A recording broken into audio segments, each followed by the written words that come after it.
Hi, and today on Touchstone Insights, I'm delighted to be joined by Patsy Doerr, an award-winning thought leader and strategic advisor, currently running her own business, Change for Social Good. She has over 25 years' experience building and leading functions for organisations in the financial services, banking, and non-profit arenas. Before starting Change for Social Good, she was the Chief ESG and People Officer at UDR, a leading multi-family real estate investment trust. Patsy focuses on social and community impact and has expertise in talent, inclusion, and ESG. Welcome, Patsy. Thank you so much, Gemma. I'm delighted to be here. Great. So, Patsy, when it comes to ESG, your experience is multifaceted in the sense that you have created ESG strategies from scratch for businesses, and you've also elevated existing strategies, taking this area of the business to the next level. So my first question to you is, what are the key ESG trends at the moment? Sure, absolutely. And you're spot on. So every role I've ever taken has either been a brand new role, a build out, or a time of transformational change. And ESG is certainly one of those topics that's continuing to evolve and change and become more and more important every day on a global basis. And what's happening, Gemma, is that primarily there's increasing pressure from the talent within organizations, talent that organizations are seeking to bring in. Customers and clients, as well as investors, are requiring of more information, more reporting, more disclosures, and frankly, more focus on ESG issues. So what does that really look like? That's an increased focus on social issues. So we think about diversity, equity, and inclusion, human rights, labor practices. There's increased focus on climate change and carbon neutrality.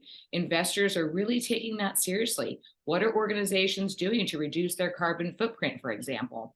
Impact investing is on the rise, increasing at about 25% a year. Investors want to invest in companies that actually care about having an impact on society, community, and the environment, and actually do things to make sure that happens.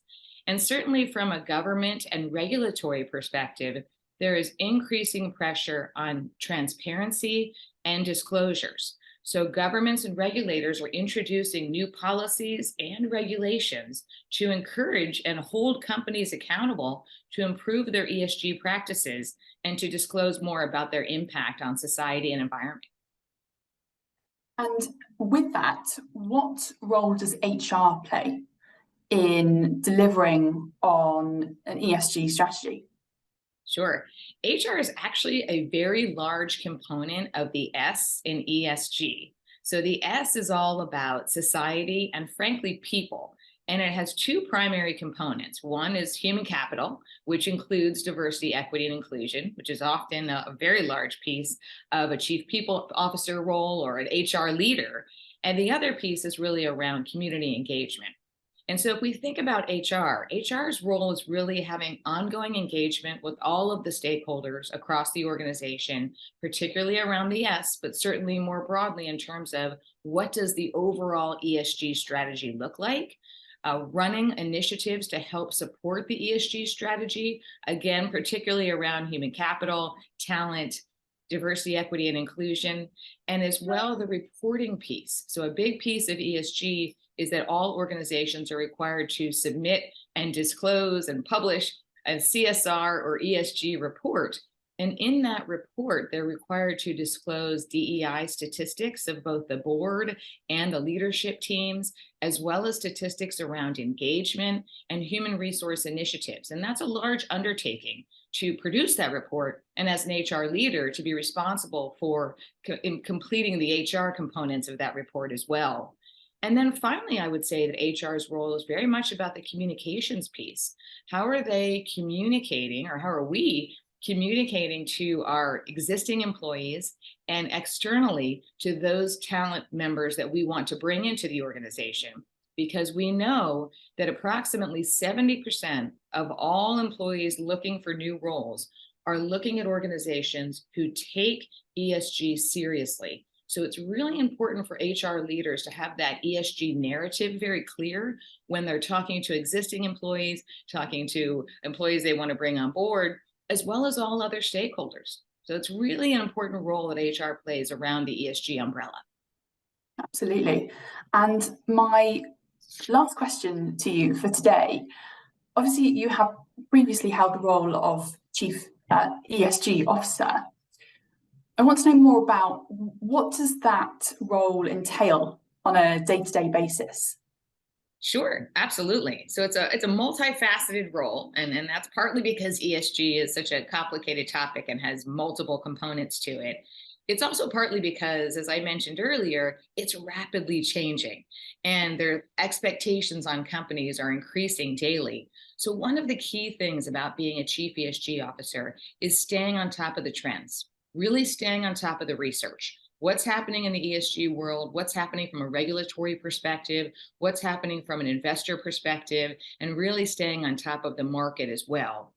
And that's a very big part of the role. The second piece I would highlight is that as a chief ESG officer, it's important to consistently run what we call a materiality assessment.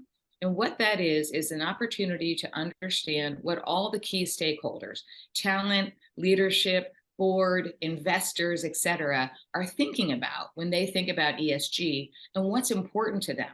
So as an ESG officer, when you're building out your ESG strategy, you want to start with that materiality assessment and to determine what are those core kind of 5, 6, 7 topics that are most important to all of our stakeholders. And then really the role is setting the ESG strategy, leading it, focusing on the why, helping people understand what ESG is. It's still a work in progress for many. So providing education around the terminology, the why, how we're developing it and why we should care about this, running the team, of course, and then engaging with all stakeholders. So a big part of this is the narrative, as I mentioned earlier, as an HR leader as well, is making sure that that ESG narrative is clear and being responsible for creating it and sharing it, both internally and externally. And when I talk about externally, we're really focusing a lot on the investors. So ESG officers have a lot of interaction with investor relations and will go to a lot of different investor meetings and investor conferences to talk about the ESG strategy and the initiatives underway. We also work very closely with the legal department because you want to make sure that your ESG report is aligned with the proxies and other legal disclosures that organizations are required to produce and publish.